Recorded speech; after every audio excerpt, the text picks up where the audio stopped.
Dr. Kirk Schneider, welcome back to Shrink Wrap Radio. Thank you very much, Dr. I say David. welcome back because a few years ago, we spoke about your reflections on the pandemic. And I should also mention that we're old friends, but we haven't seen each other in recent years.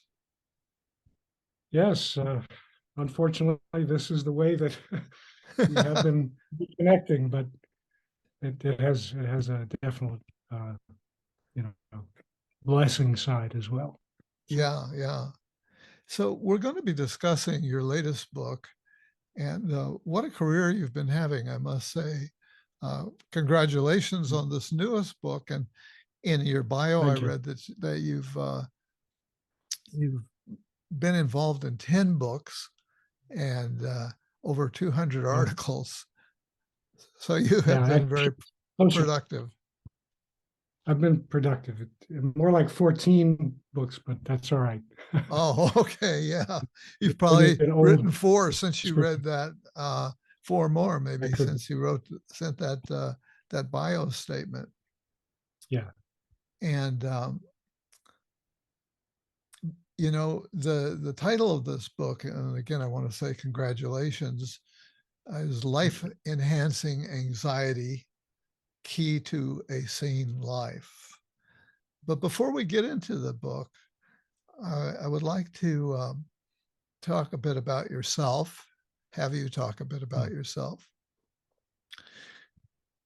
And sometimes I have to ask dumb questions, that is, questions that I sort of know the answer to, but I want to get them out, the information out there for the audience.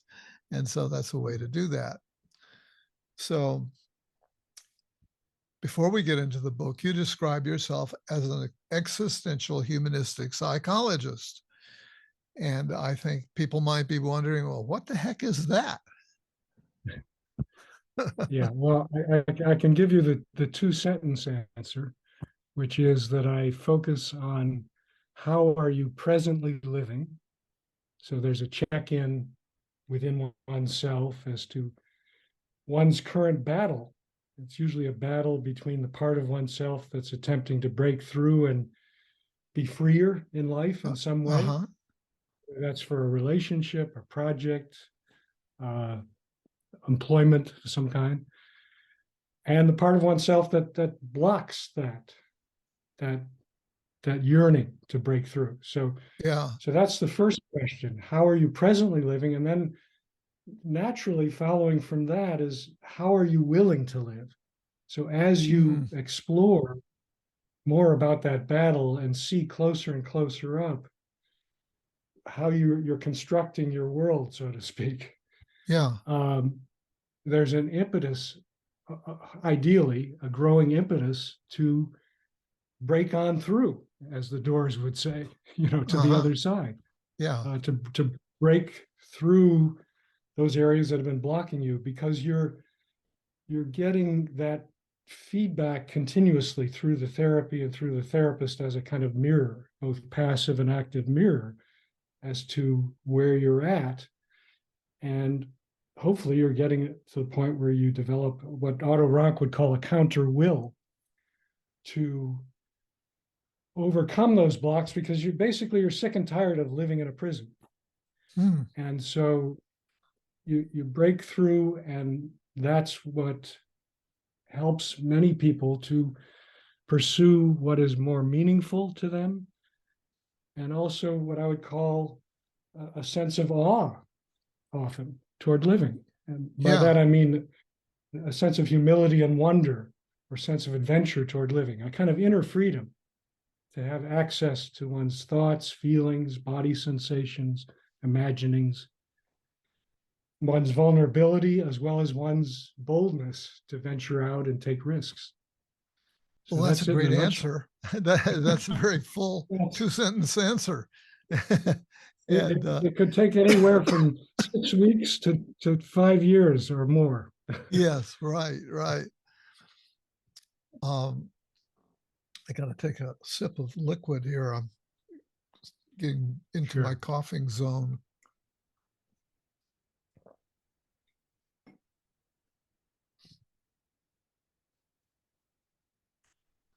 So what's the story behind this latest book of yours? Why this book? Why this particular book at this particular moment in time?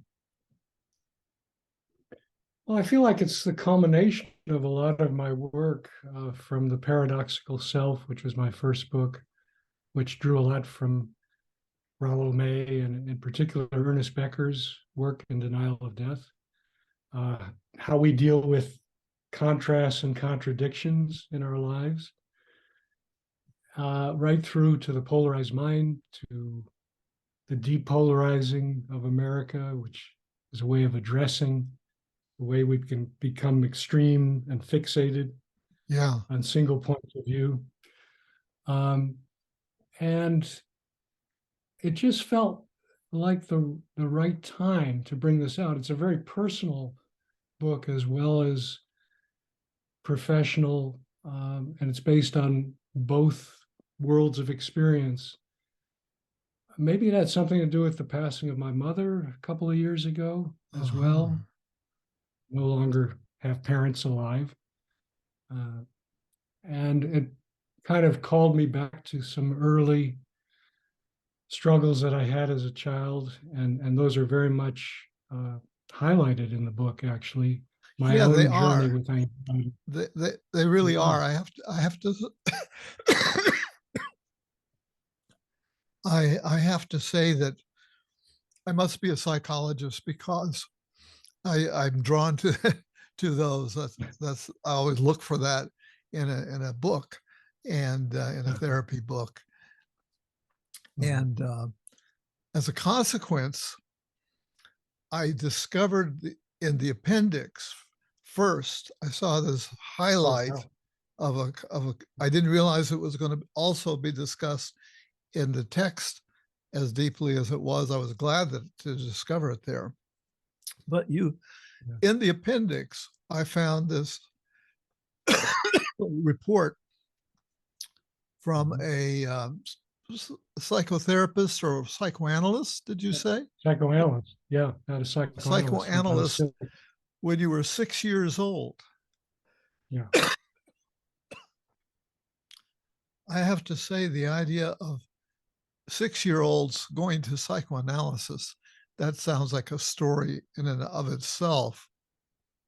Yes. And because I hadn't gotten to the rest of the book yet, I wondered, well, why did he put this in here?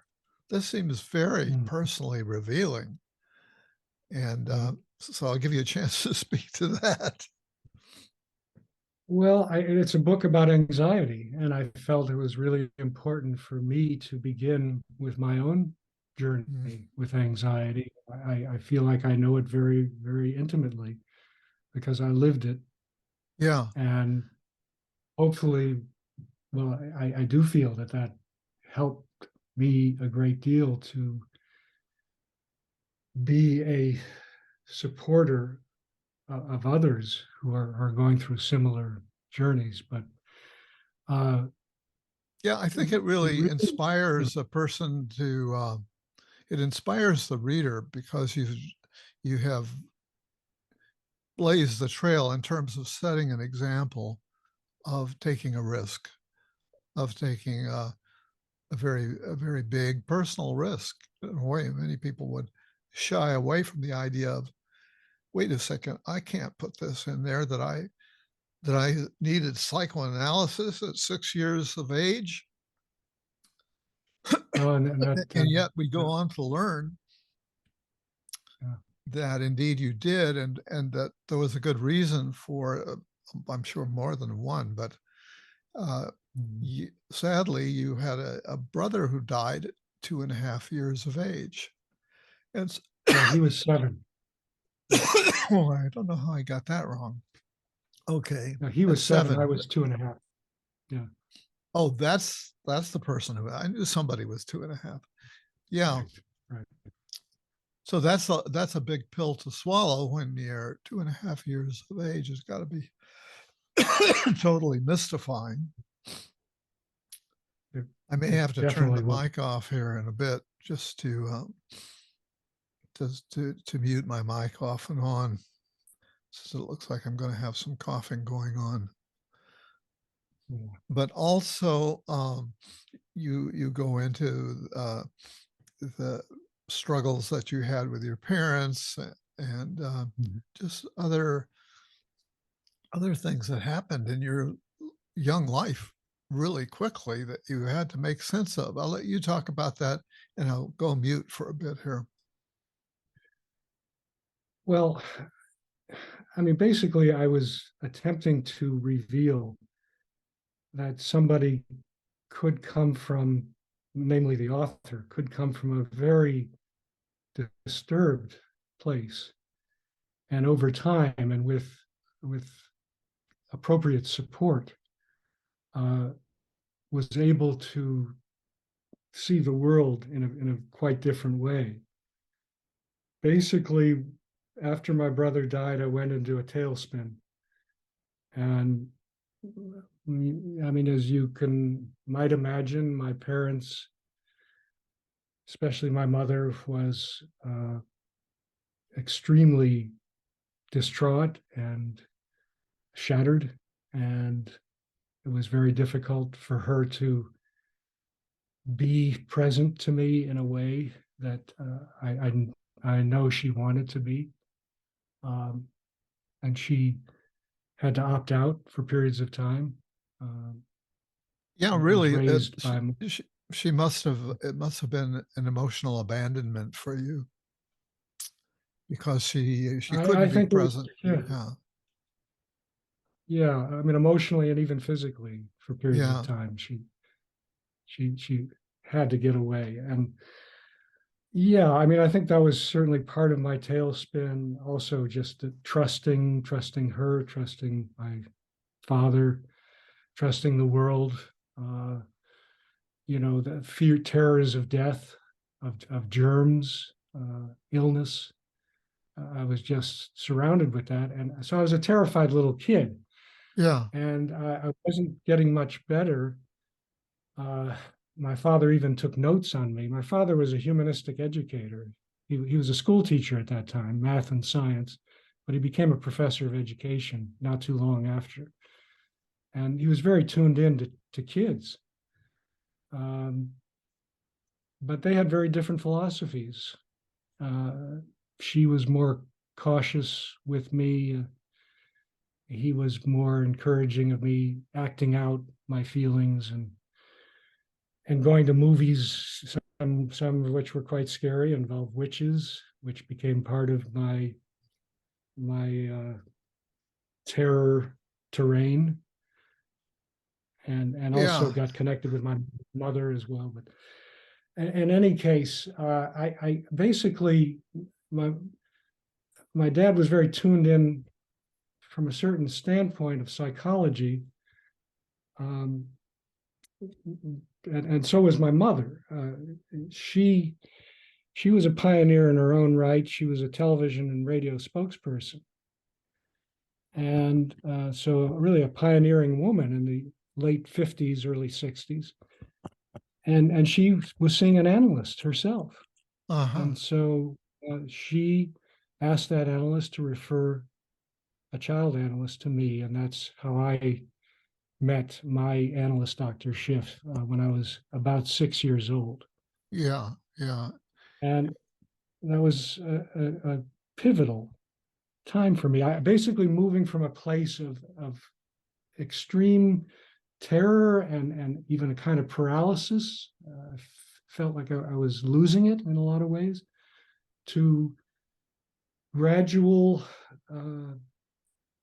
intrigue and even curiosity about my situation. He helped to support questions about my situation and to open up to more possibilities of living. And eventually, I think a place of even being able to connect with my passion about life and interest Yeah. in the unusual, especially science Yeah. fiction, was something I really got turned on to. One of the Yeah. things that struck me was there was part of what was going on for you, uh, at least in the initial part of that, was a lot of concern about death, fear of Yeah. death, and Yes. I can't help but notice, that your career, in fact, a big part of what's contained in the idea of being an existential psychologist or psychotherapist is death is front and center, and kind of an Yes. insistence that it be front and center. So Yes. I'm sure you've reflected on that. It seems like there's a way in which it's come full circle. There's no question about it. And I'm sure it also drove me to write a lot and to be as creative or productive as I could be, partly because I'm realizing the fragility of life.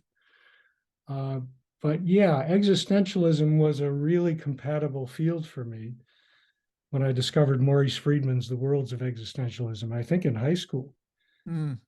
which contains a lot of little writings, wonderful writings from different theorists, including a mentor who we share, Rollo May, and eventually James Bugental. But I would say it's not just death in the conventional sense of physical ending. It's more what Becker describes in Denial of Death, the complex symbol of death. It's a complex symbol because it's not just about a physical finality. I see it more and more as the sense of groundlessness and helplessness that is part of the human condition, that I, as well as others, sometimes was exposed to at a much too early age. Yeah, yeah. And so it was that ripping open to this helplessness and groundlessness that is really us in so many ways, much too quickly and intensely. But on the other side of that, and because I got that pivotal help from the analyst and later an existential analyst I worked with in graduate school, who's also mentioned very much in the book, I was able to see that groundlessness and helplessness as also new possibilities. Because it's like all bets are off, right? When Uh-huh. you're in that free fall, Yeah. in that suspense, you can also realize, well, there's a great deal of freedom there or potential to explore and some very interesting things about that, and maybe even amazing things about. Well, in a sense, what have Yeah, you got to yeah. lose, right? What have That's you that's got a to way of putting lose? You might as well do the brave it. That, thing. that's a way of putting it, but also that you potentially have a great deal to lose if you don't tap in to it. Uh-huh. Also, Yeah. if you don't seize the moment now to take that risk, Uh-huh. whether it's with your therapist, or in a close relationship. I mean, certainly my mother and I worked through an awful lot, and my father as well over time. Uh, but it's a potential opening as well as a closing, if one can stay present, more fully present to the turmoil, to the disruption, because it's breaking out of the usual box that we live in, right? I mean, so Yeah. quickly, as soon as we're born, we're covered over often with rules and regulations and all kinds of cultural things to restrict our capacity to see some of these deeper anxieties, like our fragility, possibility of death, that sense of groundlessness. So, yeah, to break out of that can enable one to be more creative, to be maybe more sensitive about what's going on for oneself and others. I mean, I hope and I feel that these qualities did manifest for me eventually. It took a long time. Mm-hmm. Mm-hmm. and some really scary moments. You mentioned awe earlier, and there's a section in the book where you titled "From Terror to Awe," and that sounds like Yes. quite a quite a leap. So talk to us about how you get from terror to awe, and what are the skills that you can develop in terms of uh, learning to be awestruck. Well, the conventional definition of awe is a combination of dread, veneration, and wonder. So, I mean, awe is one of the few transcendental terms in my knowledge that directly faces the paradoxes of the human situation. You know, our most our deepest dreads, as well as our most dazzling desires, in a sense, our smallness, you know, our tininess before the vastness of creation, and our capacity to venture out into it, to create, to participate in something much greater than ourselves. So I find it, I feel it's a beautiful description of what one can attain if one can acknowledge the fragility, the apprehension, and even the terror of being human at times, but not stop there. And that's what good depth therapy does, I believe, especially Yeah, experiential depth. yeah. I'm glad It to hear helps you to, bring in depth therapy, because this yeah, definitely is in that domain in a big way. yeah, it helps people to acknowledge that vulnerable part of themselves so they can be more present in a whole body way, not just intellectually or behaviorally, in terms of, you know, changing themselves, but with one's whole body experience to have to develop the inner freedom to connect with all parts of oneself, or as many parts as possible. And that includes sometimes the very unsettling, maybe even the terrifying, that's a part of life, and that can be a very deepening part of life, but that's not all of life. So it includes the anxious, the traditionally anxious part, but also the part that signals us toward growth, because anxiety can also be a signal of being on the edge of something, the edge of discovery, the edge of wonder Yeah, and possibility. you know, And somewhat it's encompassed by all. somewhat paradoxically, on the face of it, um, some of the people who are talking most about awe these days are in the camp of positive psychology. And so I wanted to, and you refer to positive, to some take on, and I wanted to ask you, what's your take on positive psychology? Well, I think positive psychology is very helpful as far as it goes. The problem is that it's it's been seen as a sort of be all and end all, like cognitive behavioral therapy, in too many parts of our field. And I think with too many consumers, unfortunately. And as a result, they become shortchanged of the deeper journey that they could take and that could really be more deeply gratifying in many cases and more healing for them in the longer term. I don't think, at least for me and for many people who are deeply impacted by fears or traumas in life, that, you know, reframing one's thoughts or changing statements we make in our mind toward the positive is enough. Mm-hmm. it needs to go beyond words and categories. And that's why the experiential is so important.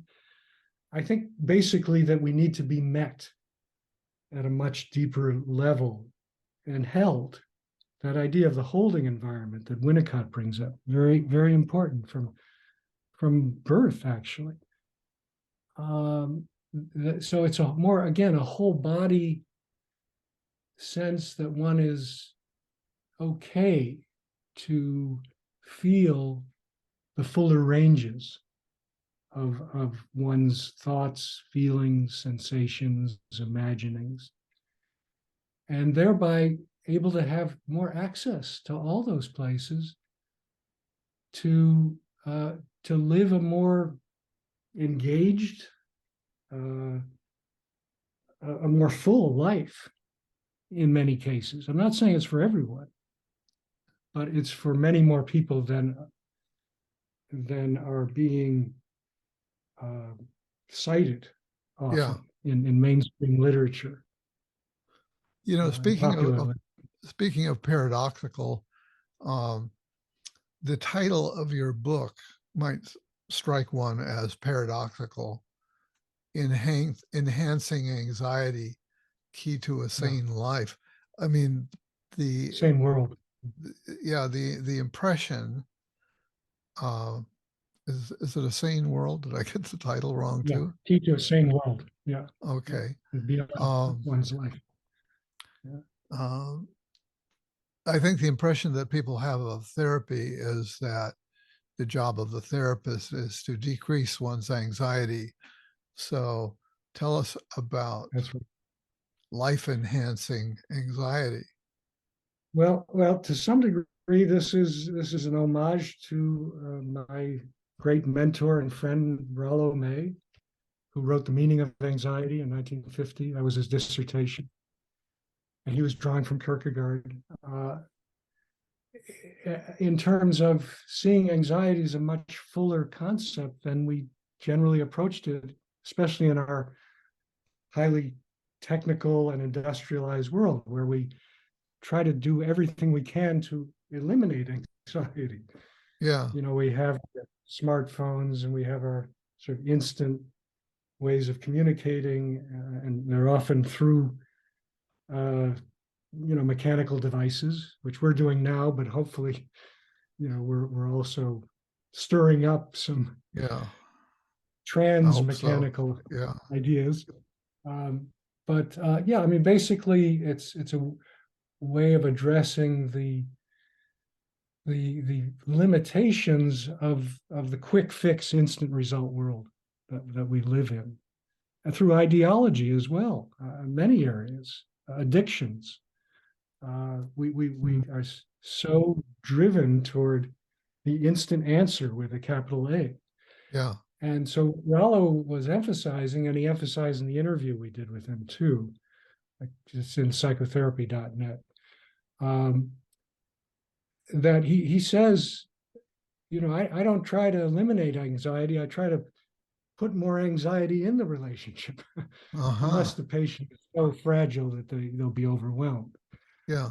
But that's part of the point. I was trying to highlight that for a new generation, a new time, where I think perhaps we need to recognize that those elements of wonder and discovery in anxiety, not just dread and paralysis. We're missing those elements much too much. And so, yes, it is very paradoxical, but it's trying to bring anxiety out to its fuller dimensions, and I think that could be healing and bridge building. Not only within the self, but between people. Yeah, and I think many people, and particularly maybe many young people, are feeling a hunger for something deeper, for something, for some meaning in their life that our culture in general doesn't seem to offer or champion. No, I very much agree. That's maybe one of our biggest problems in our culture that has led to so much extremism, polarization, as I would call it, fixation on single points of view to the utter exclusion of competing points of view, because we're so desperate for answers. Again, whether that's in often enough extremist leaders in our society and living vicariously through them, or it's in the drug, or it's in the the ideology, or just the device that we use. Yes, and so Yeah. it raises the question of how fully we're really tapping in to our capacity to take stock of our lives more, to look at what deeply matters about our lives, to be more creative, perhaps, with our lives, our careers, our relationships. Yeah. You speak about Skimming. spirituality, and you talk about something you refer to as enchanted agnosticism. I love that Yes. expression. So tell Thank us you. about that. Well, I was trying to find a phrase that would capture. Again, it's the polarities you're always reaching for, right? That's true, and also a non-dogmatic uh, position toward spirituality and religion. Yeah, that holds the paradoxes of us being vulnerable, uncertain creatures, at the same time connecting with, participating in something much greater than ourselves. And how do we negotiate that beyond, let's say, our usual relationships and work lives to the spiritual life? And seemed to me it's a lot about taking mystery seriously. And that's basically what enchanted agnosticism is about. It's about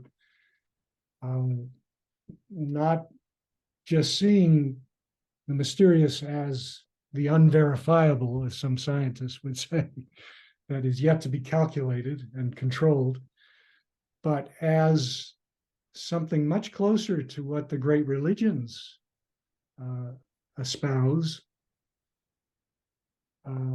at their highest, in my view, which is that we are participating in something radically unknown. And it's radically amazing, and that we have this flicker of a moment to live it and to deal with it. And so can we open to that? Can we feel like we're participating in something much greater than ourselves? And so that brings a kind of enchantment, as well as being with the unknowing, and I believe it lifts, at least it lifts me out of the narrow and petty, often narrow and petty identifications that I and others get into, which often have a lot to do with, critical judgments and devaluations of ourselves, which is a waste of energy in so many cases. You spoke about the political polarization, and I think you've even written one of your books is largely about that, right? Polarized mind. Yeah, and where do you come out on that? How do you resolve that? I mean, it seems like we're at such a impasse right now, culturally and globally. Yeah. Well, we are, and that's one of the reasons that I wrote this book too. Is I was trying to highlight the idea that some discomfort is necessary, not only within the self to achieve greater inner freedom and more presence to more possibilities in the self, but also between peoples and cultures and races.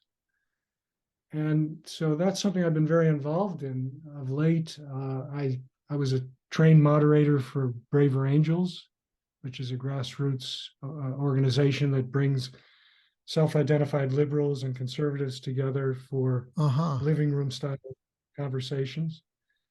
But it's highly structured and highly supportive. What's the status of that? I've not heard about that movement or organization, Oh, whichever it's still it going on. is. I think they have more than 10,000. Yeah, they have more than 10,000 members. They're in all 50 states. Braverangels.org, I think, is their website. These are all volunteers. It was started by Bill Doherty, who's a University of Minnesota psychologist who began with family therapy and couples work and humanistic psychology. And he brought a lot of these principles to bear. But from there, I developed, well, not just from there, I actually developed what I call the experiential democracy dialogue way before Braver Angels.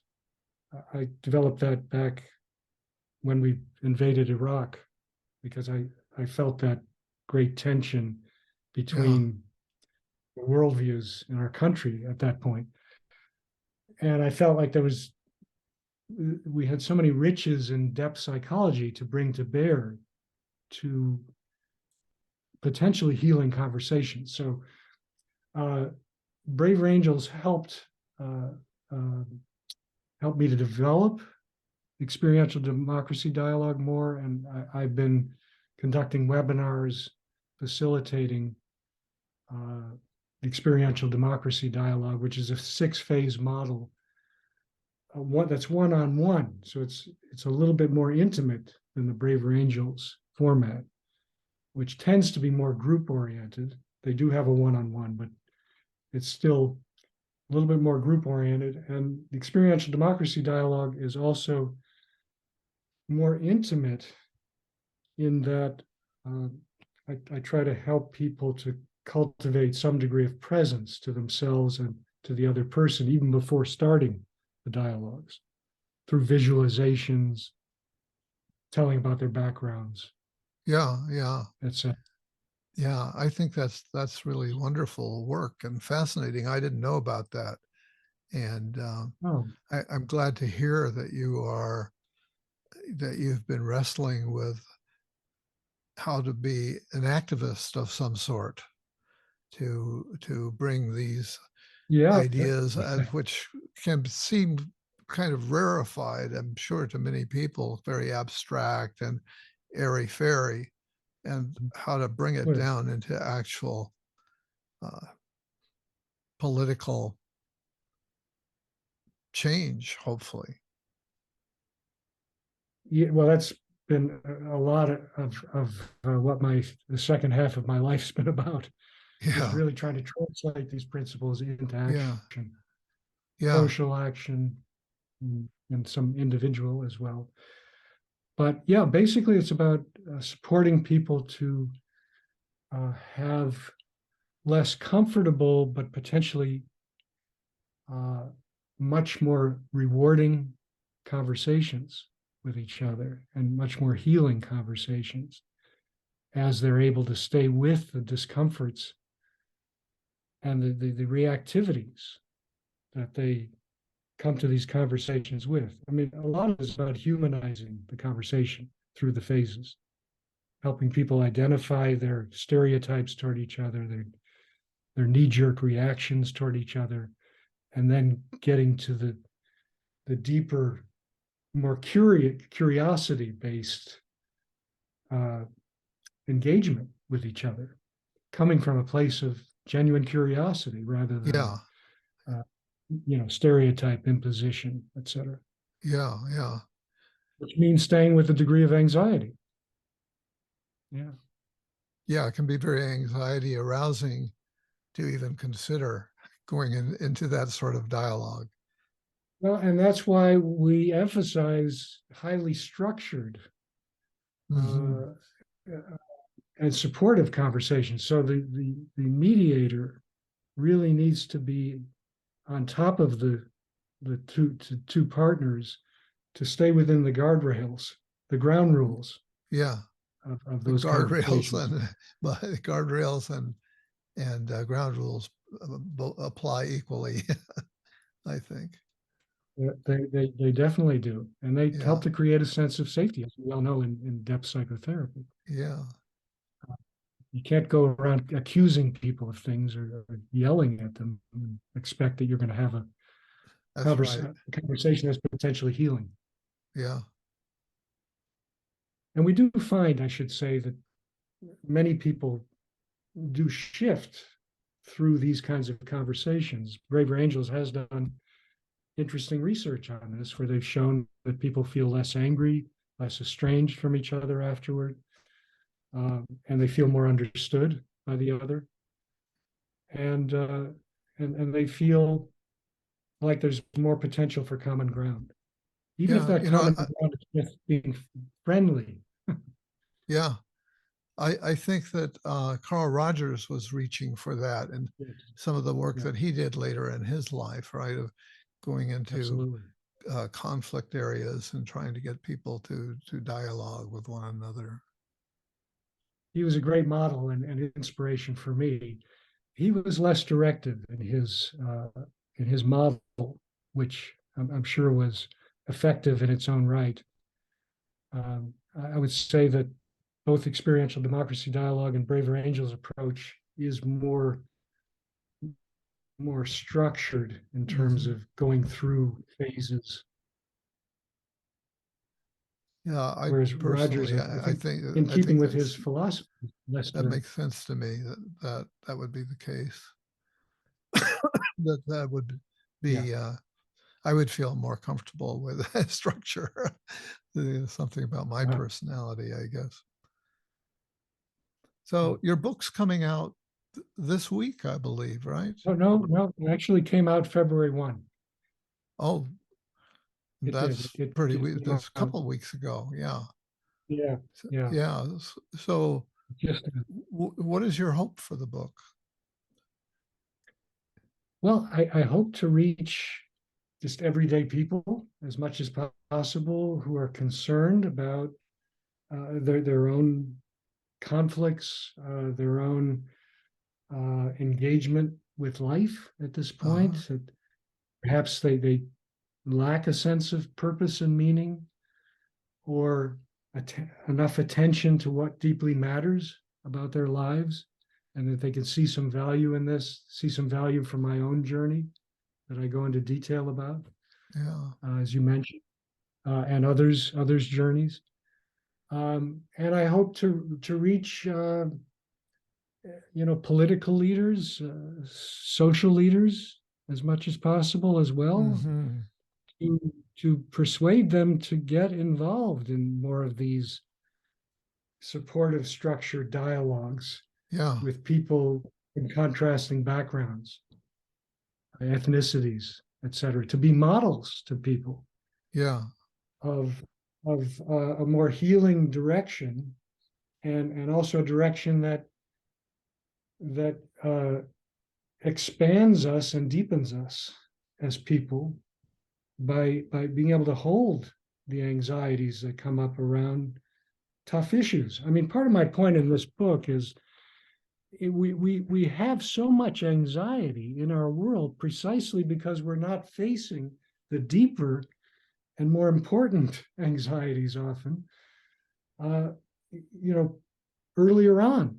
And I think that's Yeah. true individually and as well as culturally. And so Yeah. as a result, we've got all kinds of anxieties because we live often a fear-driven existence, which leads to all kinds of destructiveness, which leads to more anxiety. So I'm talking about nipping it in the bud as early and fundamentally as Yeah. possible. Yeah. Yeah. So I know that you've been very active in the American Psychological Association. In fact, Yes, you've run for president, I believe, 2 or 3 times, that's and right. and I noticed that you are a member of many divisions. Yeah, of, it's there are true. all these different divisions of, and so, I, and I guess part of your mission here is to try to move this organization Yes. to put your shoulder to that. And how's that going? Right. Intensively.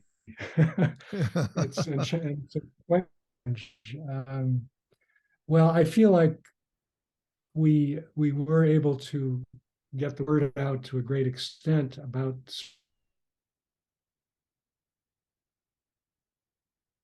existentially depth-oriented perspectives on living.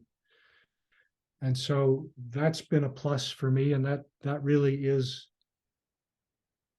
the core of a lot of my expenditure of energy on running Yeah, is being able to talk to many different constituencies about these ideas.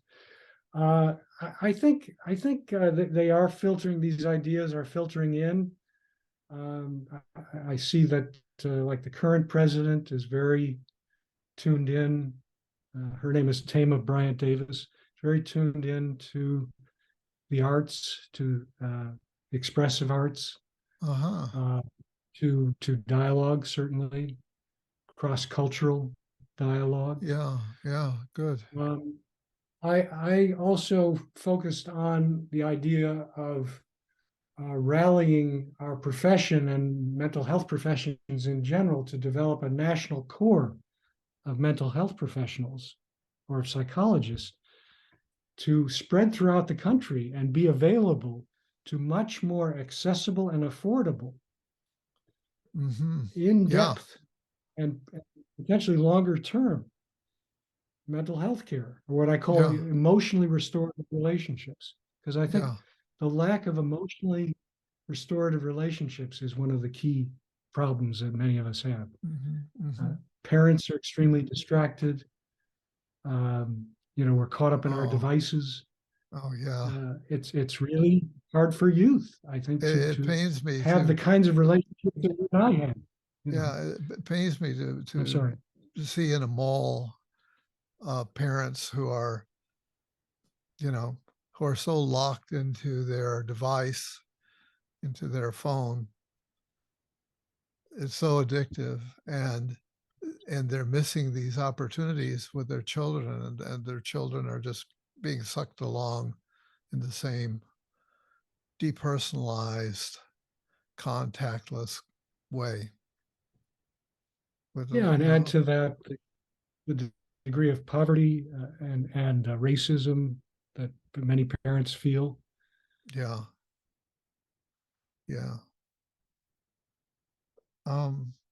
We have been out of touch with you've got a lot one of bitterness.